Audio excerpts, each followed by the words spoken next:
I made magic cards for YouTubers, specifically 22 YouTubers, and I'm going to present them to you in a way that doesn't bore me. They might be broken sometimes, but they are fun. So let's start. You grab Charlie, Penguin 0, and you put Simic, which is blue and green, and you get Charlie, YouTube's light. He has this cool skill called This is the greatest of all time, and whenever Charlie, YouTube's light, enters the battlefield or attacks, choose a player. Then that player may pay life equal to the greatest power among creatures they control. If they don't, put a +1/+1 counter on each creature you control. Kinda broken, but it's based on his video's description, which is always this is the greatest something of all time. Then he has this one based on his usual outro, and it's that's about it, see ya. And when Charlie, YouTube's light, leaves the battlefield, gain life equal to the number of creatures with +1/+1 counters you control. He's also a 3/5, but nobody cares. He's a 10 out of 10. Then you put MrBeast and Aaron together, and you get Jimmy Beast Overlord, who is a 3/4. With this skill, High Regard Game Show, whenever one of your creature tokens dies, create a treasure token. Whenever you sacrifice a treasure token for the first time, each turn create a 1/1 green-white citizen token. And these creatures you control have sacrifice another creature, put a +1/+1 counter on this creature, and you might realize it's all about a cycle and competition, like his videos. But who else makes videos? That's right, Magic the Noah. And what is the best color? Red or green? But he likes green more, so we mix Magic the Noah with green and get Noah the Magic, who has protection from the bad colors, which are blue and white, and he's a 3/6. Then, whenever you cast a green spell or a forest, you draw a card, and then he has Magic the Gathering, but there's a catch. At the start of your turn, choose one. The effect remains until the start of your next turn. All triggers are doubled, or triggers don't happen. And I'll be honest, it's completely broken. But going on, we have Michael Reeves, and I fused him with red to give us Reeves, Robot Crackhead. And I forgot to put his cost, so he's a 3 and 1 red. He's also a 2/5, and he has this skill Robot Bullshit, which is kinda convoluted, and artifact creatures you control have a blitz cost equal to their cost minus an amount of colorless mana equal to the number of non-token artifact creatures you control. Then the text is wrong, because it should say all your artifact creatures instead of the ones you own, so that the ones on the hand also count. Then whenever an artifact creature you control would go to the graveyard from the battlefield, shuffle it into your library instead. And this is super cool because it allows for blitzed creatures to return to our library, which it's a loop kind of. And then you fuse that with the odd ones out and whatever this is, and you get James on an outside, who is a 3/4 with landfall to get you dinosaurs and crocodiles, and his signature ability, Gator Friendship, which is whenever you cast dinosaur or crocodiles, untap all your dinosaurs and crocodiles and give them +2/+0 until end of turn. So he's all about your Galta, your Tali Primal Storm, and whatever this thing is. But whatever. We go into PewDiePie, or should I say Felix, father of content, and then he's got this, which whenever a creature you own enters, put a +1/+1 counter on it, and then Bro Fist. Whenever you cast a creature, you may reveal the top card of your library. If it is a creature with a different creature type, exile it. You may cast it this turn and reduce its cost by X, where X is the amount of creatures that don't share a creature type with it. It's completely convoluted, but let's not dwell on it. Now KSI plus Orsov, we fuse it, and then we got KSI from the screen, which has this wrapper on his head, because his forehead is just massive. It's incredible.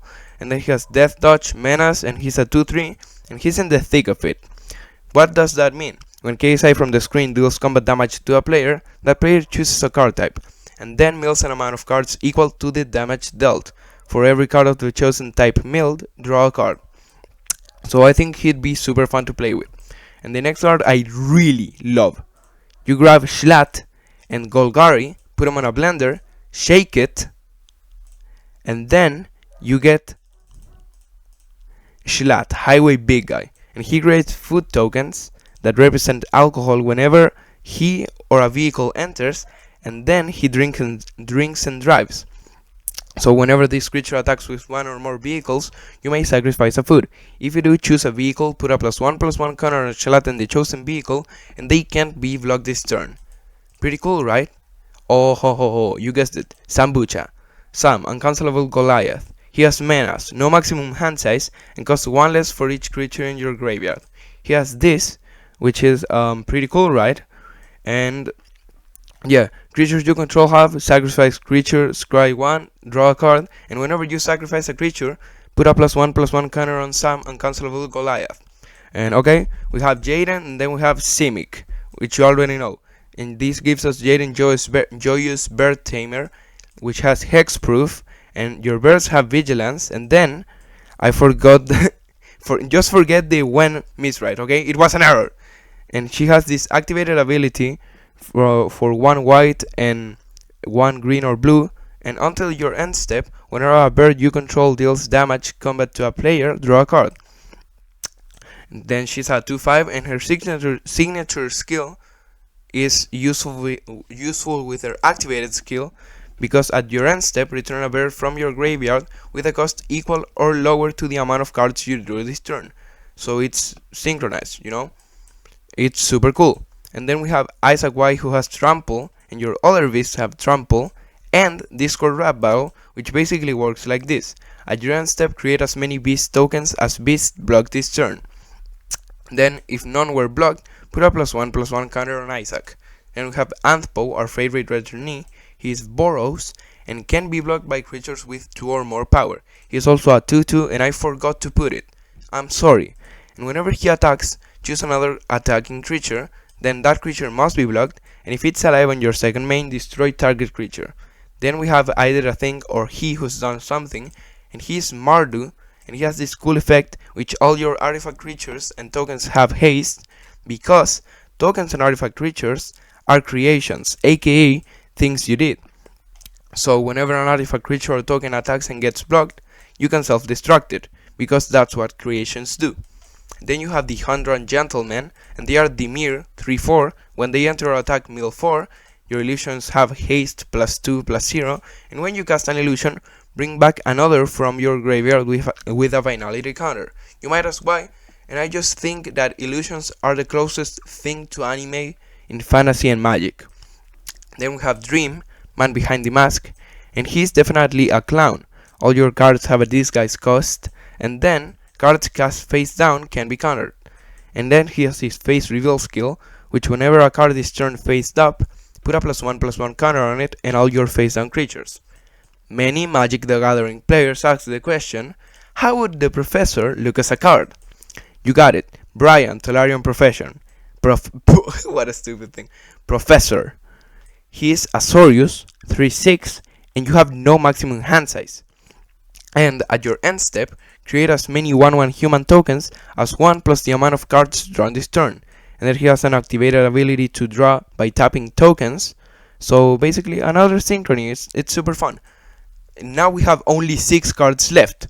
We have Smosh, celebrated by all, which is Wooberg, 5 toughness and power equal to your devotion to all colors, but it doesn't add devotion to any color. And this card gains abilities for each color you have devotion to, that being white vigilance, black menace, red first strike, green trample, and blue war 2.